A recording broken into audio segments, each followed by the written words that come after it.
बाप रे बाप, इस बार बड़ी ठंड है। अभी नवंबर दिसंबर में ये हाल है तो जनवरी फरवरी में क्या हाल होगा। लगता है बर्फ ही पड़ेगी। इस बार जैसे कड़ाके की गर्मी पड़ी थी वैसे ही कड़ाके की ठंडी भी पड़ेगी। कई तो बूढ़े मर भी जाएंगे। पैर रखने के नीचे जमीन पर हिम्मत नहीं हो रही है। वो तो बहू ना होती तो मैं तो बिना खाए मर जाती। चलो अच्छा है, बेटी की शादी कर ली तो वो तो फायदा हुआ, कम से कम काम करने वाली बहू आ गई। नहीं तो खुद ही करना पड़ता ठंडी में। बाप रे बाप, बड़ी ठंडी है। वो तो दिन रात आग के सामने बैठे हैं तो थोड़ी राहत है, नहीं तो जान ही निकल जाती। रुको, बहू को बुला करके बता देती हूँ कि चाय बना के ले आए, थोड़ी और राहत मिल जाएगी। नहीं तो ये ठंड तो जान ही लेकर जाएगी। बहू, सपना बहू, जरा इधर तो आना। जी मम्मी जी, कहिए। सपना बहू, मैं ये कह रही थी कि ठंडी बहुत लग रही है। आज ठंड कुछ ज़्यादा ही है, तो एक काम कर, मुझे गर्मा गर्म अदरक थोड़ी ज़्यादा करके 1 कप चाय बना के ले आ। हाँ मम्मी जी, ठंड तो आज बहुत ज़्यादा है। ठीक है, मैं आपके लिए बना के ले आती हूँ। और हाँ सुन, ये फर्श कैसे कितने गंदे पड़े हैं। कल तूने पोछा नहीं लगाया था क्या? आज अच्छे से बराबर पोछा लगा देना है, एकदम पूरे घर में, सब कमरों में। कमरा साफ सुथरा रहना चाहिए। ऐसा नहीं कि गंदा संदा पड़ा रहे, कोई आएगा तो क्या सोचेगा, किसकी बहू साफ सफाई नहीं करती क्या? अरे हाँ मम्मी जी, परसों तो पोछा लगाया था लेकिन कल नहीं लगाया था। कल से आप देख ही रही हैं कितनी ठंडी पड़ रही है, और बाहर तो बारिश भी हो रही है। खाना ही बना लो वही बहुत बड़ी बात है, अब इसमें पोछा लगाना। मैंने 2-3 बार झाड़ू लगाया था, फिर भी आज घर गंदा लग रहा है। आप टेंशन मत लीजिए, मैंने गर्म पानी होने के लिए रख दिया है। जैसे ही पानी गर्म हो जाएगा वैसे ही मैं पूरे घर में गर्म पानी से पोछा लगा दूंगी। गर्म पानी से पोछा लगाएगी? बाप रे बाप, कितना गैस खत्म होगा तुझे पता है? बाटला कितना महंगा हो गया है। ऊपर से तो सारे गैस पे पानी गर्म कर करके पी रहे हैं सब लोग, ऊपर से तो गैस पे पानी गर्म करके पोछा लगाएगी। नहाते तो है ही सब, उसमें पोछा भी लगाएगी तो कितना गैस खराब होगा, तुझे मालूम है? कुछ सोचती समझती है कि नहीं? कितनी महंगाई हो गई है, ऐसे करेगी तो बहू कैसे चलेगा? कोई गर्म पानी से पोछा लगाने की ज़रूरत नहीं है, ठंडे पानी से पोछा लगा ले। और एक बार अगर ठंडे पानी में हाथ चला गया ना तो सारी ठंडी गायब हो जाती है। जब तक हम काम नहीं करते तब तक हमें ठंडी लगती है, और जैसे ही हम काम करना शुरू कर देते हैं ना वैसे ही सारी ठंडी गायब हो जाती है। इसीलिए कोई ज़रूरत नहीं है गर्म पानी करने की। ठंडे पानी से ही पूरे घर में पोछा लगा दो। एक बार लगाना तो शुरू करो, कोई ठंडी वंडी नहीं लगेगी। क्या हमने पोछा नहीं लगाया है क्या? अरे मम्मी जी, आप भी तो देखिए ना कितनी ठंड पड़ रही है। इसमें मैं खाना ही बना ले रही हूँ, बहुत बड़ी बात है। पानी में हाथ डालो तो ऐसा लगता है जान ही चली जाएगी, पूरा हाथ पैर सुन्न पड़ जाता है। फिर भी मैं काम कर रही हूँ, और ऊपर से पोछा भी लगाना है। तो मैं पोछा लगाने के लिए तैयार हूँ, लेकिन ठंडे पानी से मेरा क्या होगा आप तो ज़रा सोचिए ना, फिर मैं बीमार पड़ जाऊँगी। और गर्म पानी से पोछा लगाने में क्या जाता है, थोड़ा बहुत ही गैस लगेगा, उससे कोई फ़र्क नहीं पड़ता। मम्मी जी, मुझे गर्म पानी से पोछा लगाने दीजिए ना। अरे बहू, ठंडी पड़ रही है गर्मी, वो सब मैं नहीं जानती। हाँ, अगर तुझसे ना लगाया जाए पोछा तो मुझे बता दे, मैं खुद लगा लूँगी। कोई ज़रूरत नहीं है गर्म पानी करके पोछा लगाने की। एक दिन लगाएगी फिर तेरी रोज़ की आदत पड़ जाएगी। इतना फालतू खर्चा करने के लिए हमारे पास पैसे नहीं है। मेरा बेटा इसलिए नहीं कमाता कि फालतू में उड़ा दूँ। अब जा, पहले गर्मा गर्म चाय बना के ले आ मेरे लिए, ज़्यादा अदरक डाल के, और उसके बाद सारे घर में पोछा लगा दे। ठीक है? ठीक है मम्मी जी, जा रही हूँ। वाह वाह, देखो तो नखरे, इनसे ठंडे पानी से पोछा नहीं लगाया जा रहा, अब पोछा लगाने के लिए गर्म पानी करेंगी। वाह वाह वाह वाह। एक हमारा टाइम था, सर्दियों के हम सारे काम कर लेते थे और किसी को पता ही नहीं चलता था। इनके तो रोज ही नए नखरे हैं। आज सर्दी हुई है, कल खांसी हुई है, आज मम्मी जी ये नहीं करूँगी वो नहीं करूँगी, ठंड है ठंड है। इन्हीं को बस ठंड है, बाकी और किसी को ठंड नहीं है। अगर आज गर्म पानी करने दिया ना पोछा लगाने के लिए तो रोज खड़ी रहेगी, मम्मी जी मैं गर्म पानी से ही पोछा लगाऊंगी। लगाए ठंडे पानी से पोछा, तभी तो पता चलेगा कैसे होता है काम। क्या हमने काम नहीं किए क्या? हम काम भी करते थे, 4-4 बच्चे भी पाले हैं। इन्हें तो बच्चे नहीं पालना है, जब बच्चे होंगे तब तो और नखरे बढ़ जाएंगे। मम्मी जी तो कोई बात समझने को तैयार ही नहीं है। अपना तो दिन भर कुर्सी पे बैठी रहेंगी पैर फैला करके, और यहाँ मुझे दिन ब दिन पूरे दिन कोई ना कोई ऑर्डर देती रहेंगी, ये बना के ले या वो बना के ले। कितनी ठंड पड़ रही है, यहाँ तो खाना बनाना ही भारी है, ऊपर से पोछा भी लगाओ। कैसे पोछा लगाऊँ? मैं इंसान नहीं हूँ क्या? मैं क्या कोई पत्थर की बनी हुई हूँ? सिर्फ इन्हीं लोगों को ठंड लगती है, मुझे ठंड नहीं लगती। लेकिन जिस पे बीतती है वही जानता है। खुद कुर्सी पे पैर फैला के आग जला के उसके सामने बैठी है तो उन्हें क्या पता कि ठंडे पानी में हाथ डालना कैसा होता है। खुद तो 2-2 दिन नहाती नहीं है, और यह मुझे ऑर्डर देती हैं, ये करो वो करो, बिना नहाए किचन में मत जाना, ऐसा करना वैसा करना। जब खुद को करना पड़ता ना तब पता चलता। पता नहीं अपने ज़माने में इन्होंने क्या किया है, जिसका सारा बदला मुझसे ले रही हैं। चलो फटाफट चाय बना लो, वरना और चिल्लाएंगी मुझ पे। पता नहीं अभी तक क्या कर रही थी क्या नहीं। इतनी ठंडी फर्श है, ऊपर से बारिश भी हो रही है, कैसे पोछा लगाऊंगी? मैं कहीं बीमार ना पड़ जाऊं। इनको तो मेरी कुछ पड़ी ही नहीं है, मुझे तो मशीन समझ के रखा है। इन्हीं लोगों को ठंड लगती है, मुझे तो ठंड लगती ही नहीं है। मैं कैसे करूंगी काम? एक गीज़र भी नहीं लगवा रहे हैं घर में। अपनी सुविधा के लिए तो सारी चीज़ें ले रखी है, पर मेरी सुविधा के लिए गीज़र तक नहीं लगवा सकते ये लोग। हे भगवान, अगले जन्म में मुझे कोई जानवर भले बना देना, लेकिन बहू मत बनाना। बहू की स्थिति तो जानवरों से भी बुरी होती है। जानवरों को ठंड लगती है तो कम से कम वो लोग एक जगह जाके बैठ तो सकते हैं। बहुएं तो इतनी ठंड में कहीं बैठ भी नहीं सकती, सांस भी नहीं ले सकती। चाहे कैसी भी परिस्थिति हो, उन्हें नौकर की तरह काम करना ही पड़ता है। बहू ना हो गई, गुलाम हो गई। अपनी बेटी रिंकी को फ़ोन करके मैं यहाँ बुला लेती हूँ। बेचारी इतनी ठंड में पता नहीं कैसे काम कर रही होगी। ससुराल तो ससुराल ही होता है, ससुराल की रोटी बहुत कठिन होती है। बेचारी मेरी बेटी यहाँ रहती थी तभी भी उसे इतनी सर्दी हो जाती थी, वो तो उठ ही नहीं पाती थी ठंड में। वहाँ पता नहीं कैसे काम कर रही होगी। फ़ोन करके मैं उसे यहाँ बुला लेती हूँ, कुछ टाइम के लिए उसे आराम मिल जाएगा। अरे ये रिंकी की सास का नंबर लगाऊं कि रिंकी का नंबर लगाऊं? पहले रिंकी से ही बात कर लेती हूँ, फिर उसकी सास से बात करूँगी। देखती हूँ मेरी बेटी को कैसे नहीं भेजती। हेलो, हाँ बेटा रिंकी, कैसी है तू? और वहाँ सब कैसे हैं? यहाँ सब ठीक है मम्मी, आप बताओ वहाँ सब कैसे? भैया भाभी आप पापा सब ठीक है? बेटा यहाँ पे भी सब ठीक है। बस बैठी थी तो तेरी याद आने लगी। यहाँ तो ठंड में रहती थी तो बिस्तर से निकलती ही नहीं थी। वही सोच रही थी कि वहाँ मेरी बेटी फूलों से नाजुक कैसे वहाँ सारा काम कर रही होगी। मैं तो कहती हूँ कि ठंड में तू यहाँ आ जा, जब तक ठंड पड़ रही है यहीं रह, मेरा भी मन लगा रहेगा। और हाँ, बच्चों को लेकर आना, वहाँ छोड़ कर मत आना, यहीं रखना बच्चों को। हाँ मम्मी, इस बार ठंड तो बहुत पड़ रही है, लेकिन क्या करूँ, काम तो करना ही पड़ेगा। अब ससुराल है, कितना भी करूँ। और अभी 1 महीने पहले तो मैं आके वहाँ से गई हूँ, तो मैं कैसे कहूँ अपनी सास से वापस जाने के लिए। एक काम करो ना मम्मी, आप ही मेरी सासू माँ से बात करो ना, देखो वो क्या बोलती हैं। हाँ हाँ बेटा, दे तेरी सास को फ़ोन, मैं भी देखती हूँ कैसे नहीं भेजती है मेरी बेटी को। ठीक है मम्मी, मैं देती हूँ उन्हें, आप अपने तरीके से अच्छे से बात करके मुझे वहाँ बुला लो। हेलो, हाँ समधन जी, प्रणाम। कैसी हैं आप? मैं ठीक हूँ समधन जी, आप कैसी हैं? इस साल ठंड तो बहुत पड़ रही है, इसलिए बूढ़े तो रजाई कंबल में रहे तभी ठीक है। आपका क्या हाल है? यहाँ भी वही हाल है, बहुत बीमार हूँ मैं, उठना बैठना मुश्किल हो गया। बहू घर का सारा अकेले काम कर रही है, तो मैंने कहा बेटी आ जाती तो कुछ मदद हो जाती।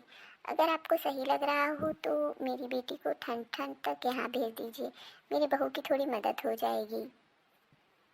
अरे हाँ समधन जी, मैं तो ठीक हूँ और अपनी बहू के साथ हाथ भी बंटवा लेती हूँ। और अगर आपकी तबीयत ठीक नहीं है और घर भी बड़ा है, सारा काम बहू को अकेले करना पड़ता होगा। ठीक है, मैं अपनी बहू को भेज देती हूँ।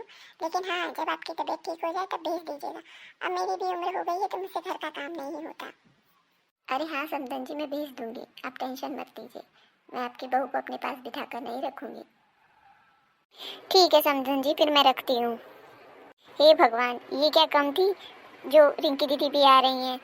बाप रे बाप, इतनी ठंड में कैसे काम होगा मुझसे? क्या करूं मैं? अपनी बेटी को तो यहाँ बुला रही हैं और मुझे तो मायके जाने भी नहीं देंगी। कैसे करूंगी मैं इतना सारा काम? बहू सुन रही है? रिंकी आ रही है, पूरे घर की सफाई कर दे। तुझे तो पता है ना रिंकी को साफ सफाई कितनी पसंद है। सारे पर्दे निकाल करके साफ कर दे। और हाँ, रिंकी के कमरे में अच्छी सी बेडशीट लगा देना, उसे साफ सफाई बड़ी अच्छी लगती है। नई बेडशीट लगाना, ठीक है? फटाफट हाथ बटा, रात को रिंकी आ जाएगी, ठीक है? हाँ मम्मी जी, मैंने सुना दीदी आ रही है रात को। जा रही हूँ मैं साफ सफाई करने, और नई बेडशीट भी निकाल के उनके कमरे में लगा दूंगी। बस अभी घर का काम खत्म हुआ ही था, मैं सोच ही रही थी कि थोड़ी देर बैठ के थोड़ा आराम कर लूँ या थोड़ी आग ताप लूँ, थोड़ा शरीर गर्म हो जाएगा। तब से मम्मी जी ने नया काम बता दिया। अब सारा कमरा साफ करना पड़ेगा, पर्दे वर्दे भी धोने पड़ेंगे। इतनी ठंडी में तो जान ही चली जाएगी। चलो अब काम में लग जाती हूँ। रिंकी दीदी का कमरा भी ठीक करना है, नहीं तो वो आ जाएंगी तो बिना मतलब चिल्लाएंगी। मम्मी जी भी मुझे इंसान नहीं जानवर समझती हैं, जानवर। दिन भर कुछ ना कुछ काम बताती रहती हैं। ये नहीं समझ रही कि उन्हें ठंडी लग रही है तो मुझे भी ठंडी लग रही होगी। कोई पता नहीं क्यों बहुओं का दर्द नहीं समझता। अरे रिंकी बेटा, तू आ गई? बैठ, थोड़ी सी आग ताप ले। बाहर से आई है, बड़ी ठंड लग रही होगी तुझे। हाँ माँ, बाहर ठंड बहुत है, लेकिन भैया ने चारों तरफ से गाड़ी बंद कर रखी थी और हीटर भी चालू रखा था, इसलिए मुझे ज़रा भी ठंडी नहीं लग रही थी। वहाँ से ज़्यादा ठंड तो मुझे अभी यहाँ लग रही है। अच्छा है माँ, आपने कमरे में आग जला के रखी है, मैं तो दिन भर इसी आग के सामने बैठूंगी और आराम करूंगी। ससुराल में तो इतना काम होता है ना कि थक ही जाते हैं। अच्छा किया माँ, आपने मुझे बहाना करके बुला लिया, वरना वहाँ तो मेरा क्या होता ठंड में, पूछो ही मत। और इसीलिए मैं बच्चों को भी नहीं लेके आई हूँ, नहीं तो थोड़ा बहुत तो काम लगा ही रहता। अरे बेटा, ले आना चाहिए था, तेरी भाभी थी ना, बच्चों को देख लेती। तू बिना मतलब बच्चों को छोड़ के आई। अब बिना बच्चों के तेरा मन कैसे लगेगा यहाँ। अरे मम्मी, आप टेंशन मत लो, सब मन लग जाएगा। और मेरी सास बच्चों को बहुत अच्छे से देखती है, टेंशन फ्री हूँ मैं। आराम से यहाँ आराम करूँगी और नींद पूरी करूँगी। अरे दीदी, आप आ गए। मैंने सारा कमरा आपका साफ सुथरा कर दिया है और बेडशीट भी नहीं लगा दिए, पर्दे वर्दे सब धो दिए। जैसा आपको पसंद है, जो पसंद है वही सब लगा के रखा है। चलिए अपना आप रूम देख लीजिए, और आपको क्या खाना है मुझे बता दीजिए, मैं वही बना देती हूँ आपकी पसंद का। हाँ बेटा, तुझे जो भी काम हो ना, बहू को बता दिया कर, बहू कर देगी। हाँ भाभी, कमरा तो आपने एकदम साफ रखा है, जैसा मुझे पसंद है वैसा ही। और हाँ भाभी, एक काम करिएगा, आज रात को भैया है तो उनसे कह के हीटर लगवा दीजिए मेरे कमरे में, मुझे बड़ी ठंडी लगती है, तो हीटर में रहूँगी तो मेरे लिए अच्छा रहेगा। ठीक है दीदी, आज रात को ही आएंगे तो मैं इनसे कह के हीटर मंगवा दूंगी। और हाँ भाभी, मेरे लिए गर्मा गर्म पकौड़े और सिलबट्टे पे पीसी हुई चटनी, क्योंकि मुझे मिक्सी की चटनी पसंद नहीं है ना, तो आप हाथों से पीस के ले आना, वो मुझे बहुत अच्छी लगती है।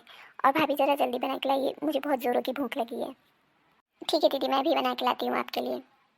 और हाँ भाभी, मैं कुछ कपड़े भी ले आई हूँ जिन्हें हाथों से धोना है, तो मेरे कपड़े हाथ से ही धोइएगा, मशीन से मत धोइएगा, मशीन में सारे कपड़े ख़राब हो जाते हैं। मैं मेरे कपड़े हाथ से ही धोती हूँ, पर इस समय बहुत ठंड पड़ रही है ना, इसलिए मैंने धोया नहीं है। मैं यहाँ ले आई हूँ कि आप धो देंगी, वो मेरे हैंडवर्क वाले कपड़े हैं ना, ख़राब हो जाएंगे इसलिए। ठीक है दीदी, मैं धो दूँगी। हे भगवान, इतना काम है घर में, मुझे 1 मिनट का भी आराम नहीं मिल रहा है। मम्मी जी कम थी क्या, तब से रिंकी दीदी भी आ गई, कुछ ना कुछ लगा के रखती हैं। इन्हें मिक्सी की नहीं, हाथ की चटनी पसंद है। कौन इतनी ठंड में सिलबट्टे पे पीसेगा, खुद तो बैठी हुई है, मुझे कुछ ना कुछ लगा के रखा है। चटनी तो मैं बना दे रही हूँ, लेकिन कपड़े तो मैं हाथ से नहीं धोऊंगी, मैं मशीन से ही धो दूँगी और इन्हें आयरन करके दे दूँगी। इन्हें क्या पता चलेगा कि मैंने मशीन से धोया है कि हाथों से, झूठ बोल दूँगी। इतनी ठंड में अगर मैं हाथों से कपड़े धोने लगी तो मेरे हाथ ही सुन्न पड़ जाएंगे। इन लोगों को तो सिर्फ अपने काम से मतलब है, मुझसे कोई मतलब नहीं है। मैं भाभी ना हो गई, नौकर हो गई हूँ। बहू, बड़ी ठंड पड़ रही है, एक काम करना, गर्मा गर्म सूप भी बना देना, मिक्स वेजिटेबल का। पकौड़े तो तू बना ही रही ना, पकौड़ी चटनी, उसके साथ मिक्स वेजिटेबल का सूप भी ले आना। हाँ हाँ, मैं बहू नहीं, मशीन हो गई हूँ, दिन भर कुछ ना कुछ बोलते रहो, मैं तो बनाती ही रहूँगी, मैं इंसान थोड़ी हूँ। ठीक है मम्मी जी, बना के ला रही हूँ। ऐसा व्यवहार तो कोई अपने घर के नौकर के साथ भी नहीं करता, जैसा ये लोग मेरे साथ कर रहे हैं। क्या हुआ रिंकी, तू इतने गुस्से में क्यों है। अरे मम्मी, मैं तुम्हें क्या बताऊं, देखो तुम्हारी बहू ने क्या कारनामा किया है। हाँ, मैंने उन्हें पहले ही बता दिया था कि मेरे सारे कपड़े हाथ से धोना, लेकिन फिर भी उन्होंने जानबूझ के मेरे सारे वुलन्स के कपड़े मशीन में डाल के धो दिया। इसकी वजह से मेरे सारे वुलन्स के नए कपड़े ख़राब हो गए हैं। अब मैं क्या बोलूँ उन्हें। तू शांत हो जा, मैं उसे बुलाकर पूछती हूँ उसने ऐसा क्यों किया है। हाँ, बुलाओ और पूछो अपनी लाडली बहू से। रुक जा, तो मैं उसकी खबर लेती हूँ। बहू, बहू। हाँ मम्मी, आपने बुलाया। हाँ, इसलिए बुलाया है क्योंकि जब रिंकी ने तुझे बोला कि उसके कपड़े हाथ से धोने हैं, तो तूने उसे मशीन से क्यों धोए। उसके सारे कपड़े खराब हो गए हैं, बता। अब इन कपड़ों के पैसे तू देगी या तेरे मायके वाले। हाँ भाभी बोलो, कौन देगा मेरे इन कपड़ों के पैसे, आप या आपके घर वाले। आपने तो कभी अपनी पूरी ज़िंदगी में ऐसे कपड़े देखे भी नहीं होंगे जितने कपड़े आपने मेरे बर्बाद कर दिए। अरे आपको नहीं धोना था तो मुझे बता देना चाहिए था, मैं खुद धो लेती। उन्हें धो के ख़राब करने की क्या ज़रूरत थी। दीदी, इसमें मेरे मायके वाले कहाँ से आ गए, और आप मेरे मायके वालों का नाम क्यों ले रही हैं। मैंने धोए हैं ना कपड़े, तो मुझे बोलिए, मेरे मायके वालों को क्यों बोल रही हैं। सुन रही हो मम्मी, भाभी की ज़ुबान कैसे चपड़ चपड़ चल रही है। एक तो गलती की है, ऊपर से चिल्ला रही हैं। हाँ हाँ, सब सुन रही हूँ। रुक जा, अभी इसकी माँ को फ़ोन लगा के बताती हूँ कि इसकी कैसी कैची जैसी जुबान कैसे चल रही है मेरे सामने, कैसी कैसी बातें बोल रही है ये तुझे, मैं क्या सुन नहीं रही हूँ। इसकी माँ ने इसे यही सिखाया है, चप चप बोलना, और तो कोई काम इसे आता नहीं है, कोई और काम तो ढंग से करती नहीं है, सिर्फ चप चप बोलना जानती है। देखिए मम्मी जी, आप कुछ ज़्यादा ही बोल रही हैं। इसमें मेरी मम्मी कहाँ से आ गई और मेरे घर वाले कहाँ से आ गए। अगर मैंने गलत किया है तो आप लोग मुझे बोलिए, मेरे घर वालों को कुछ मत बोलिए। और आपको दीदी को इतने ही प्यारे थे उनके कपड़े तो दीदी खुद धो लेती, उन्हें मुझे देने की क्या ज़रूरत थी। इतनी ठंड में एक तो घर का काम करो, ऊपर से आप लोगों की 4 बातें भी सुनो। हाँ, तो आपने कोई अनोखा काम नहीं किया है, सबके घर की बहुएं घर का काम करती हैं। हाँ, लेकिन कुछ बहुएं झूठ बोल करके ठंड के समय अपने मायके भी भाग जाती है। तो मैं क्या जानती नहीं हूँ झूठ बोल के अपने मायके भागना। लेकिन मैं कामचोर नहीं हूँ, इसलिए मैं यही हूँ, और आप कामचोर हैं, इसलिए आप वहाँ से भाग के यहाँ आ गई हैं। और यहाँ पे भी आके मेरा जीना हराम करके रखा है। बहुत बर्दाश्त कर लिया मैंने, अब मैं नहीं बर्दाश्त करूँगी। अगर मेरे मायके वालों का नाम लिया ना तो देख लेना, मुझसे बुरा कोई नहीं होगा। सुन रही हो मम्मी, कैसे बोल रही हैं भाभी? हाँ हाँ, सुन रही हैं। आपकी मम्मी कोई बहरी नहीं है, यहीं खड़ी हैं, सुन रही हैं। आप भी जो बोल रही हो वो भी सुन रही हैं और मेरा भी सुन रही हैं। बस फर्क ये है कि मैं चाहे कुछ भी कर लूँ, उन्हें गलती मेरी ही नजर आएगी, आपकी नहीं। और मैं आप लोगों की कोई नौकरानी नहीं हूँ कि दिन भर आप लोग काम कहते जाओ और मैं करती जाऊँ। अपना काम आप लोग खुद करिए, मैं इस घर की बहू हूँ, नौकरानी नहीं। और हाँ मम्मी जी, सिर्फ आपकी बेटी को और आप ही को ठंड नहीं लगती, मुझे भी ठंड लगती है। तो भी मैं दिन भर काम करती हूँ। मैं भी चाहूँ तो दीदी की तरह काम चोरी करके अपने मायके भाग सकती हूँ, लेकिन हूँ ना मैं यहाँ, आपकी सेवा कर रही हूँ ना। ऊपर से आपने दीदी को भी बुला रखा है, दिन भर कुछ ना कुछ लगा के रखती है। इन्हें मिक्सी का नहीं खाना है, इन्हें सिलबट्टे की चटनी खानी है। कभी खुद भी सिलबट्टा चलाया है जो मुझसे चलवा रही हो? कभी चाय बना के ला, कभी कॉफ़ी बना के ला, कभी सूप बना के ला, कभी कुछ कभी कुछ। आप तो दिन भर मुझे काम कहती ही रहती हो। मैं क्या कोई इस घर की नौकरानी हूँ? हाँ, मुझे ठंड नहीं लगती। आप दोनों जन तो दिन भर आग के सामने बैठी रहोगी, कभी पोछा लगा, कभी झाड़ू लगा, कभी पर्दे धो, दिन भर मुझे पानी का काम कहती रहोगी। क्यों, मैं इंसान नहीं हूँ? देखिए मम्मी जी, ठंडी तो दोनों के लिए एक ही जैसी होती है, बहू के लिए भी और बेटी के लिए भी। बहू के भी हाथ ठंड में कांपते हैं और बेटी के भी, बस फर्क है माँ को बेटी का दिखता है, बहू का नहीं। देखिए मम्मी जी, अब मैं साफ कह रही हूँ, अब मुझसे अकेले काम नहीं होगा। अगर आप दोनों जन काम करवाएंगी तो ही मैं काम करूंगी, वरना नहीं। भूखे बैठिए आप लोग भी। मैं भी इंसान हूँ, कोई जानवर नहीं, मुझे भी ठंड लगती है। मैं भी दिन भर काम नहीं कर सकती, और जानवरों को भी बैठ के आराम करने का मौका मिलता है, वो भी दिन भर काम नहीं करते हैं। मुझे तो आप लोगों ने नौकर बना के रखा है, दिन भर कुछ ना कुछ। अब मेरा आखिरी फैसला यही है, अगर आप लोग काम करेंगी तो मैं काम करूंगी, नहीं करेंगी तो मैं भी नहीं करूंगी। मुझे भी ठंड लगती, मैं भी दिन भर अपने कमरे में बैठी रहूंगी, वरना मैं भी दीदी की तरह बहाने करके अपने मायके चली जाऊंगी। और जब तक ठंड रहेगी मैं भी वहीं रहूंगी। मुझे भी आराम करना पसंद है, ठंड में काम करना किसे पसंद होता है? आप लोग को नहीं पसंद है तो मुझे भी नहीं पसंद है।